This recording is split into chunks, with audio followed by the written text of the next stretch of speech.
Assalamualaikum warahmatullahi wabarakatuh. Perkenalkan, kami dari kelompok 2 yang beranggotakan, yaitu yang pertama ada saya sendiri, Regita Cahya Pratiwi, yang kedua ada Rahmi Fitria, yang ketiga ada Meliana Agustina, yang keempat ada Selviani, yang kelima ada Muhammad Najib Fadila, yang keenam ada Masito Nurul Aini, yang ketujuh ada Naila Fadila, yang kedelapan ada Farhan Maulana, yang kesembilan ada Aika Ahmad, yang ke-10 ada Imam Hidayatullah. Di kesempatan ini, kelompok kami akan membahas topik mengenai CAPM.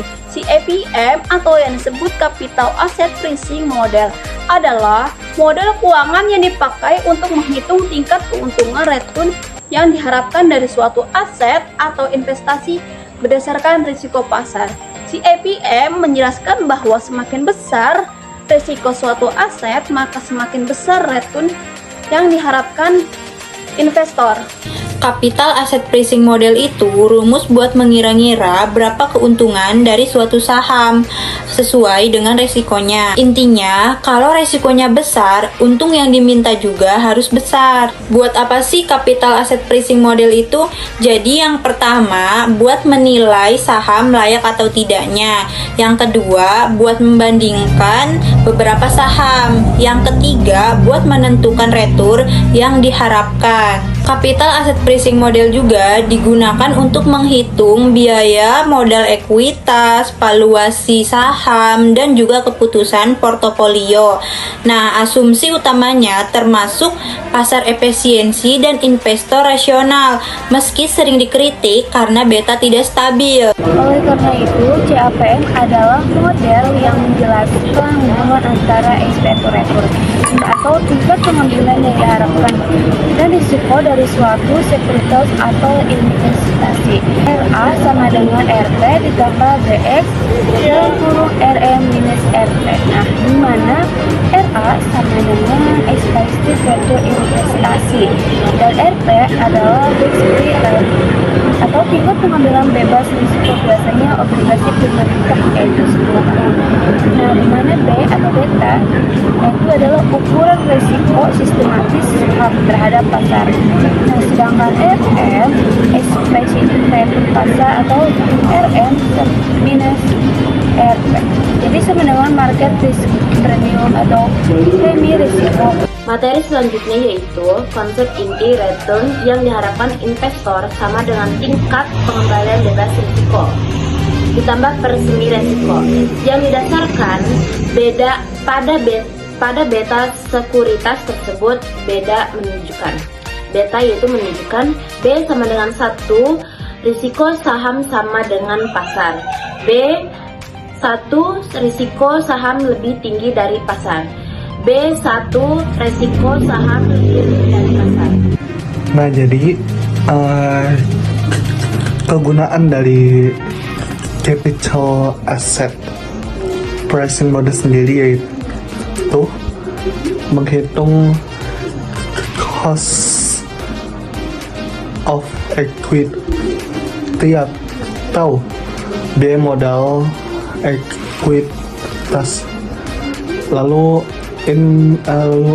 evaluasi investasi. Nah, maksudnya apa? Return yang diharapkan sebanding dengan resikonya. Dan selanjutnya itu capital budgeting decision. Fungsinya yaitu menghitung WACC atau Weighted Average Cost of Capital. Asumsi dasar CAPM, investor adalah rasional dan menghindari resiko pasar efisiensi dan kompetitif, tidak ada pajak atau biaya transaksi. Semua investor memiliki informasi yang sama. Adapun kelebihan dan keuntungannya adalah yang pertama, sederhana dan praktis, mudah dipahami dan diaplikasikan. Yang kedua, fokus pada resiko sistematis, hanya mempertimbangkan resiko yang tidak bisa dihilangkan dengan diversifikasi. Yang ketiga, ada berbasis teori yang kuat, yaitu memiliki dasar teoritis yang telah diuji secara empiris. Yang keempat, lebih baik dari metode lain, yaitu lebih superior dibanding dividend growth, menghitung cost of equity. Dan yang kelima, berguna untuk investment appraisal, yaitu membantu dalam penilaian proyek dan keputusan investasi. Keterbatasan atau kelemahan asumsi yang tidak realistis. Yang pertama, investor bisa meminjam atau memberi pinjaman tanpa batas risk-free rate. Yang kedua, tidak ada biaya transaksi atau pajak dalam kenyataannya. Yang ketiga, semua investor memiliki ekspektasi yang sama atau homogen. Yang keempat, pasar selalu dalam keseimbangan. Yang kelima, aset bisa dibagi-bagi tanpa batas. Selanjutnya saya akan membahas mengenai masalah praktis dalam CAPM. Dalam praktiknya, CAPM memiliki beberapa keterbatasan. Nilai beta tidak bersifat stabil dan dapat berubah seiring waktu, sehingga kurang akurat untuk analisis jangka panjang. Selain itu, risk free rate yang diproyeksikan dengan yield obligasi pemerintah juga berfluktuasi setiap hari. CAPM hanya mempertimbangkan resiko sistematis, sehingga kurang fleksibel dalam mencerminkan risiko proyek secara keseluruhan.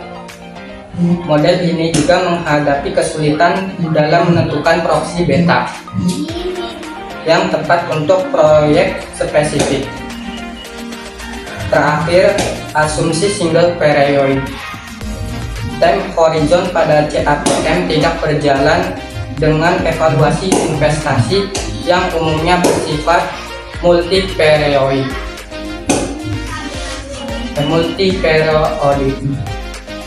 Alternatif pengembangan CAPM.